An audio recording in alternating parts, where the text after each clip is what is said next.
برہیٹ کا یہ سالانہ پروگرام جو اس پورے علاقے کا سب سے شاندار پروگرام ہوتا ہے اور 2 دن کا یہ پروگرام ہوتا ہے۔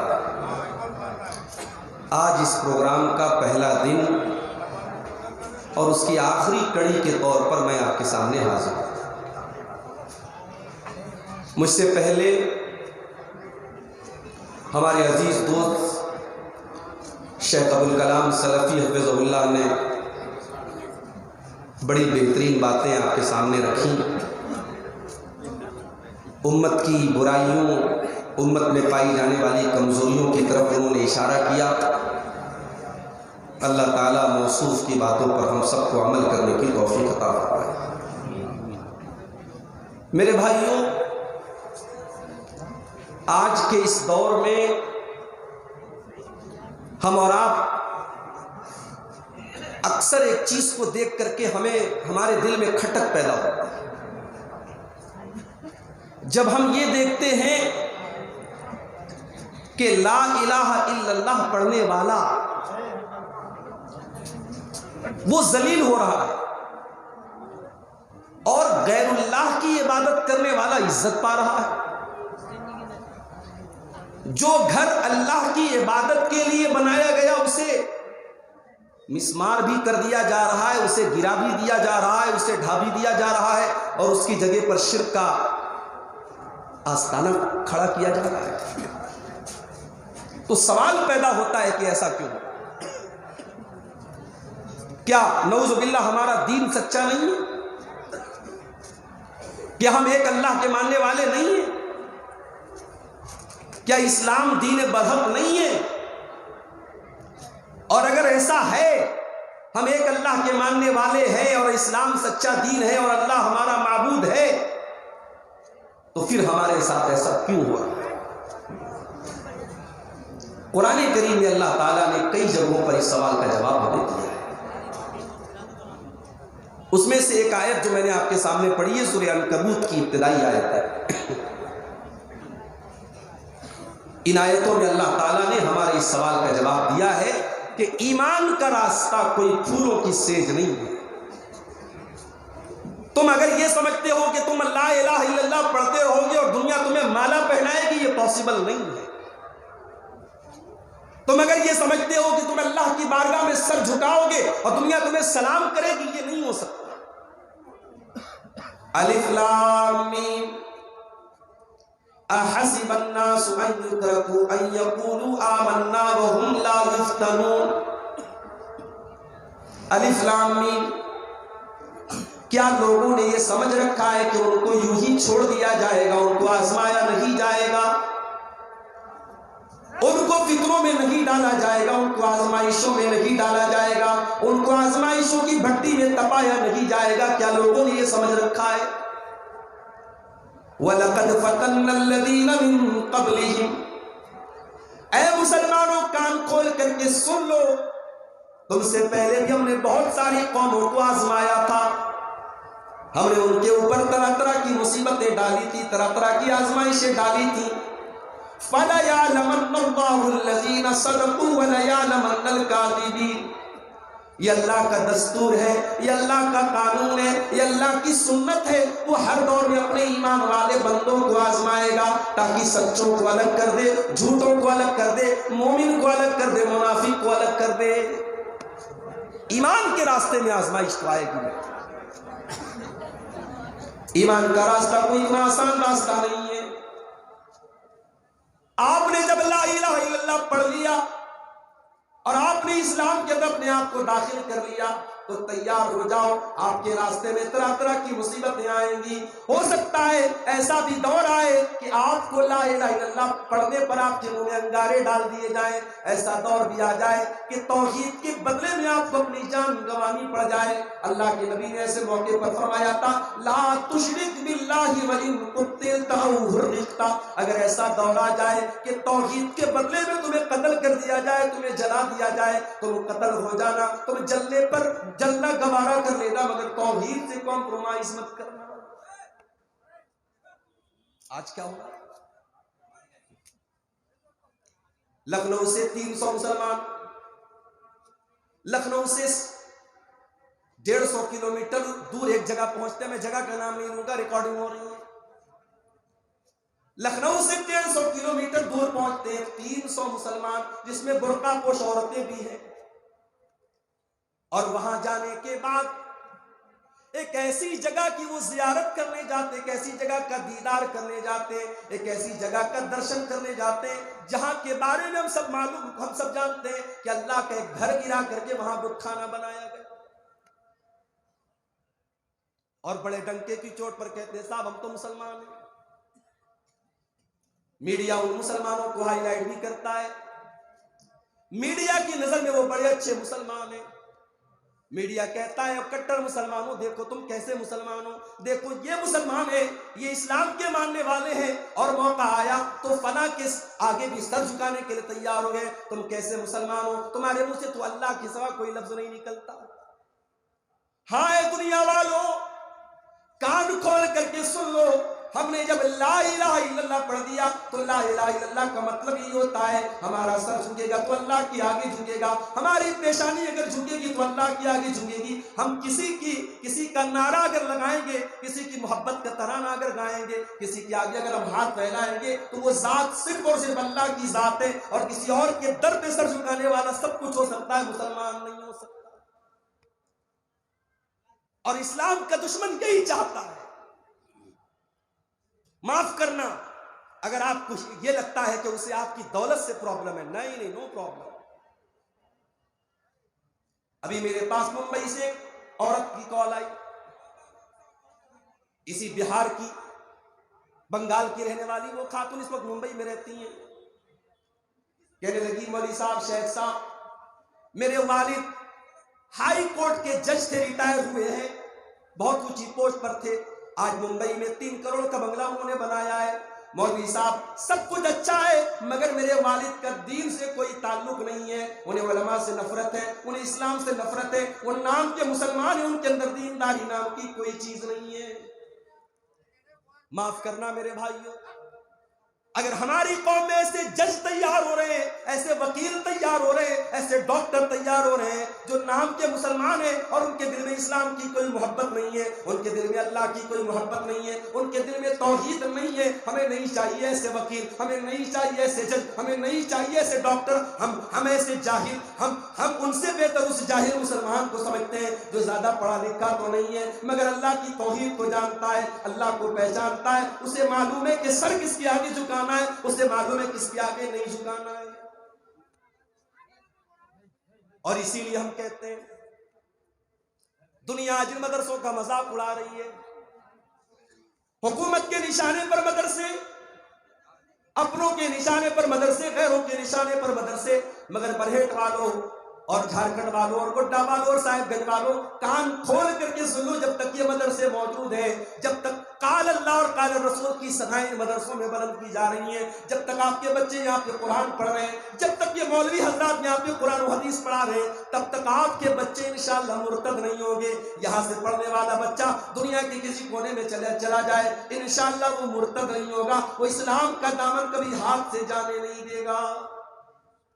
ہم غریبوں کی پونجی کیا ہے میرے بھائی؟ ہم غریبوں کے مکان بڑے چھوٹے چھوٹے ہیں، جھوپڑ پٹیوں میں رہنے والے اور معمولی دکان چلانے والا اور مزدوری کرنے والا مسلمان بھی اگر آج اسلام کی محبت اس کے سینے میں موجود ہے، اللہ کی توحید اس کے سینے میں موجود ہے، رب کعبہ کی قسم اس ارب پتی سے بہتر ہے جس نے بڑے پیسے کما لیے، جس نے بڑی پراپرٹی بنا لی، بہت بڑا بزنس سنبھال لیا، مگر گائے کو دیکھ کر کے ہاتھ جوڑتا ہے، گائے کے پیشاب کو لے کے پی جاتا ہے اور شرمگاہ کو دیکھ کر اس کی عبادت کرتا ہے، اس غیر مسلم سے، اس مشرک سے، اس کافر سے وہ جاہل مسلمان بہتر ہے۔ اپنی توحید پر ناز کرو میرے، کبھی دیکھو کسی کو، ابھی اخبار میں نیوز آئی کہ صاحب فلاں معبود جن کا ابھی نیا عبادت خانہ تعمیر ہوا ہے، ہمارے پردھان منتری جی نے جس کا افتتاح کیا ہے، صاحب فلاں معبود کے درشن کے لیے لوگ جا رہے تو ان کو بڑا خلل ہو رہا ہے، ان کے آرام میں رکاوٹ آ رہی ہے، تو لہٰذا یہ طے کیا گیا کہ 15 گھنٹے جو ہے ان کی زیارت کی جائے، باقی ٹائم اس کی زیارت کو بند کر دیا جائے تاکہ ان کو آرام ہو۔ یہ یوٹیوبر لوگ سمجھ رہے ہیں میں کیوں اشاروں میں بات کر رہا ہوں، بڑے خطرناک لوگ ہیں۔ اچھی بات کو کس طریقے سے صحیح غلط رنگ دے دیا جائے اور غلط تھمبنیل لگا دیا جائے، کوئی یوٹیوبر سے پوچھے۔ تقریر میں جو بات نہیں آئی ہے وہ آپ کو تھمبنیل پہ ملے گی، آدمی کھولے گا یار عبدالغفار صاحب نے کیا کہا، اندر کچھ موجود نہیں۔ اللہ کے واسطے میرے یوٹیوبر بھائیوں برا نہ ماننا، مجھے شوق نہیں ہے آپ پر کسی طریقے کی پابندی لگانے کا، مگر آپ اپنی حرکتوں کو سدھار لو میرے بھائی، آپ کی وجہ سے بڑی پریشانیاں کھڑی ہو رہی ہیں۔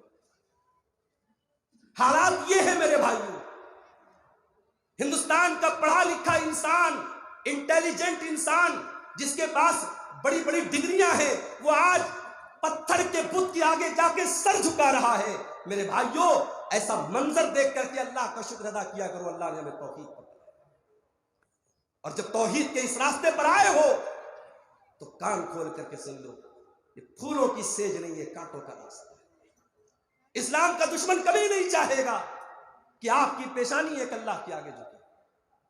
اللہ نے قرآن کے دوسرے پارے میں فرمایا وَلَا يَزَالُونَ يُقَاتِلُونَكُمْ حَتَّى يَرُدُّوكُمْ عَنْ دِينِكُمْ۔ اے نبی یہ کفار اور مشرکین تو یہی چاہتے ہیں، اسی لیے تم سے لڑنا چاہتے ہیں، تم کو اسلام سے ہٹانا چاہتے، تم کو دین سے ہٹانا چاہتے، تم کو مرتد بنانا چاہتے ہیں۔ بظاہر تم مسلمان رہو، سر پہ ٹوپی بھی لگا لو، نام عبداللہ رکھ لو، عبد الرحمن رکھ لو، لیکن تمہاری مینٹیلٹی کافر کی ہو جائے، تمہاری سوچ مشرک کی ہو جائے، تم اللہ کو نہ پہچانو، تم رسول کو نہ پہچانو، تمہیں توحید سے کوئی مطلب نہ رہے، ایسا مسلمان یہ چاہتے ہیں۔ فتنوں کا دور ہے میرے بھائی، اور یہ فتنے کم نہیں ہوں گے، یہ بڑھتے چلے جائیں۔ فتنہ کس کو کہتے ہیں؟ ایک عورت جاتی ہے اپنے سونے کا کنگن لے کر کے سونار کے پاس، اور سونار سے کہتی ہے کہ ذرا اس کو دیکھ لو، اس کا وزن کیا ہے اور اس کا کتنا پیسہ مجھے ملے گا۔ سونار نے ترازو پہ رکھا، کنگن کا وزن نکلا 5 گرام۔ پھر سونار نے اپنی کسوٹی پر پرکھا کہ اس سونے کے کنگن کے اندر اوریجنل سونا کتنا ہے۔ اس کسوٹی پر جب اس نے پرکھا، اس نے کہا محترمہ آپ کے 5 گرام کے کنگن کا جو اوریجنل وزن ہے وہ تو 4 گرام ہے، اس کے اندر 1 گرام تو ملاوٹ ہے۔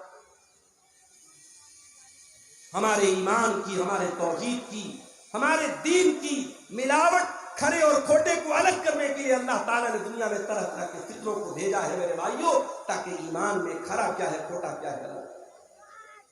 اور قیامت کے پہلے فتنے بڑھتے چلے جائیں گے۔ اللہ کے پیارے نبی صلی اللہ علیہ وسلم ایک مرتبہ مدینہ کی ایک پہاڑی پر چڑھتے ہیں، صحابہ کرام آپ کے ساتھ ہیں، بارش کا موسم ہے، بارش ہو رہی ہے اور بارش کے قطرے صحابہ کرام کے گھروں میں داخل ہو رہے ہیں۔ آپ نے فرمایا هل ترون ما ترى، اے میرے صحابہ کیا وہ منظر تم دیکھ رہے ہو جو میں دیکھ رہا ہوں؟ انی ارى الفتن كمواقع القطر خلال بيوتكم، اے میرے صحابہ میں دیکھ رہا ہوں کہ فتنے تمہارے گھروں میں اس طریقے سے داخل ہو جائیں گے جیسے بارش کے قطرے تمہارے گھروں میں داخل ہو جاتے ہیں۔ بارش ہوتی ہے، آپ کھڑکی بند کر لیں، دروازے بند کر لیں، تب بھی بوچھار اندر آ جاتی ہے۔ اللہ کے نبی نے کیا مثال دی ہے کہ اے میرے صحابہ فتنے اس قدر آئیں گے کہ جس طریقے سے بارش کی بوندیں اور بارش کی بوچھار تمہارے گھروں میں کمرے بند کرنے کے باوجود اور دروازے بند کرنے کے باوجود اور کھڑکی بند کرنے کے باوجود آ جاتی ہے، فتنوں کی چنگاری اور فتنوں کی بوچھار تمہارے گھروں میں پہنچ جائے۔ میرے بھائیوں آج کی میری تقریر کا عنوان یہی ہے، موجودہ دور کے بڑے بڑے فتنے کیا ہیں اور ان فتنوں سے بچنے کا راستہ کیا ہے۔ بڑا اہم ٹاپک ہے، میں جانتا ہوں رات کا آخری وقت ہے، بڑا مشکل وقت ہوتا ہے ایک مقرر کے لیے رات کو 1 بجے 1:30 بجے تقریر کرنا۔ اسے تقریر سنانے سے زیادہ اس بات کی فکر ہوتی ہے کہ نیند کا ٹائم ہے، آرام کا ٹائم ہے، لوگوں کو میں کیا سناؤں کہ وہ یہاں پہ ٹھہر جائیں، تھم جائیں، رک جائیں۔ مگر میں آج آپ کے سامنے بڑے اہم ٹاپک پر بات کر رہا ہوں، اس دور کے بڑے بڑے فتنے کیا ہیں، غور سے سنیے گا، انشاءاللہ کچھ باتیں آپ یہاں سے لے کے۔ اس دور کا سب سے بڑا فتنہ ایمان کو خطرے میں ڈالنے والی چیزوں کا فتنہ۔ کبھی غور کرنا، بڑے بڑے کالجوں میں آپ کا بیٹا بھاگلپور میں پڑھ رہا ہے، آپ کی بیٹی کلکتہ میں پڑھ رہی ہے، قرآن سے دور ہے، وہ حدیث سے دور ہے، علماء سے دور ہے، دین کے علم سے دور ہے، مدرسے سے دور ہے.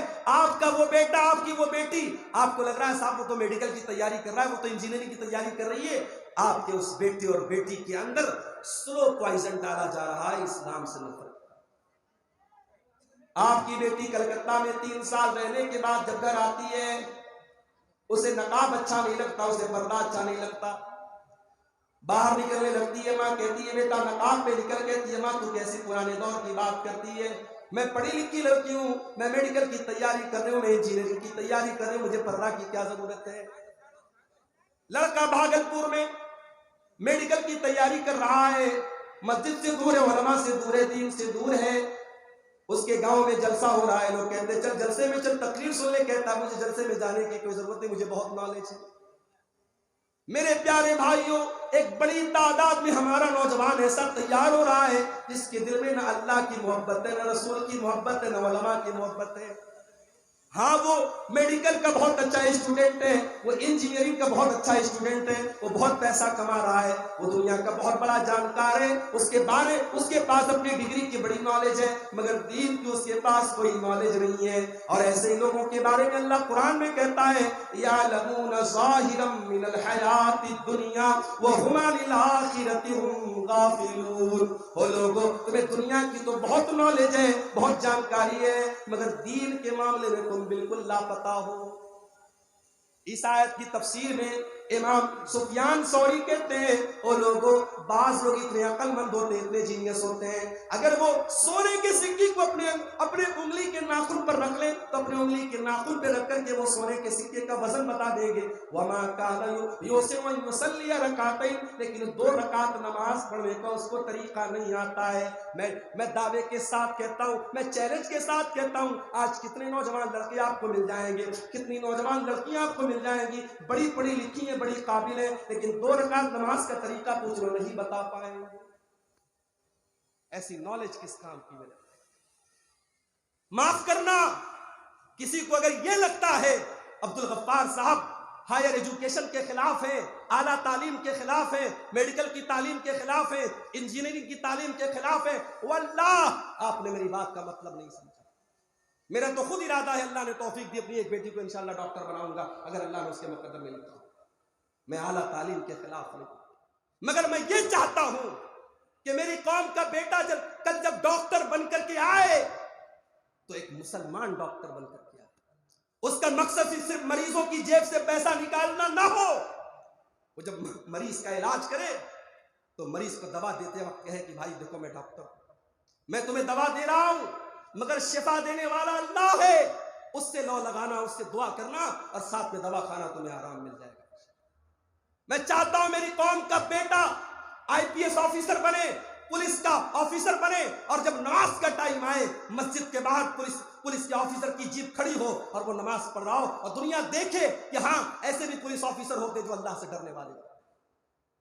میں چاہتا ہوں میری قوم کا بچہ ایسا وکیل بنے جو پیسے کے لیے وکالت نہ کرے، جو حق اور انصاف کے لیے وکالت کرے، جو جج کی کرسی پر بیٹھے تو عہدے اور لالچ میں فیصلہ نہ کرے، حق اور انصاف کا فیصلہ کرے. میں چاہتا ہوں میری قوم کا بچہ ہائر ایجوکیشن حاصل کرے مگر ساتھ میں اس کے پاس دین کی بھی نالج ہو. اور اس لیے میں کہتا ہوں جلسے آپ نے بہت کرا لیے، اللہ کے واسطے اب تھوڑی سی توجہ اپنے قوم کے بچوں کو دینی تعلیم، بنیادی دینی تعلیم پر دینے پر بھی آپ. مدرسے تو بھائی مدرسے تو غریبوں کے ہو گئے، مدرسے میں امیر کہاں اپنے بچوں کو پڑھاتا ہے؟ جس کی آمدنی مہینے کی 20,000 ہے وہ مدرسے میں بچوں کو بھیجنا نہیں چاہتا. صاحب میرا بچہ غریب بچوں کے ساتھ نہیں بیٹھے گا، وہ کہاں بھیجے گا؟ کانوینٹ میں بھیجے گا. ابھی آپ نے ویڈیو دیکھا، راجستھان کی دھرتی پر مسلمان لڑکیاں اسکول میں سوریہ نمسکار کر رہی. اسلام والشمس والقمر تجری لمستقر لہا. اسلام کا کانسیپٹ یہ ہے کہ سوریہ کو نمسکار نہیں کرنا ہے. سوریہ اللہ کی مخلوق ہے، سورج اللہ کے حکم سے چلتا ہے، ہمیشہ پورب سے نکلتا ہے، پچھم میں ڈوبتا ہے. جس دن میرا رب کہے گا اے سورج آج تجھے پچھم سے نکلنا ہے، اسی دن قیامت قائمہ ہو جائے گی. سورج کی مجال نہیں ہے اللہ کے حکم سے سرتا بھی کر سکے. ہم سوریہ کو نمسکار کریں.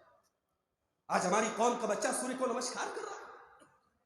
ہماری قوم کی بچیاں جا کر کے کسی غیر اللہ کی دیوی کی پرستش کر رہی ہیں، اس کے منہ سے ایسے نعرے نکلوائے جا رہے ہیں، تف ہے ہم پر، لعنت ہے ہم پر، ہمارا بچہ جاہل مر جائے، بغیر پڑھے لکھے مر جائے، یہ بہتر ہے اس بات سے کہ وہ شرک کر کے دنیا سے جائے۔ کانوینٹ میں ہمارا بچہ پڑھ رہا ہے، 25 دسمبر کی تاریخ آتی ہے، کرسمس کا تہوار آتا ہے، کانوینٹ میں ہمارے بچوں کو سکھایا جاتا ہے، سانٹا کلوز آتا ہے، بچوں کو چاکلیٹ دیتا ہے، بچے کے دماغ میں فٹ کیا جا رہا ہے آج چاکلیٹ مل رہی ہے، کیوں مل رہی ہے بھائی؟ آج کرسمس ہے، یہ کرسمس کیا ہے؟ آج گاڈ کو بیٹا پیدا ہوا،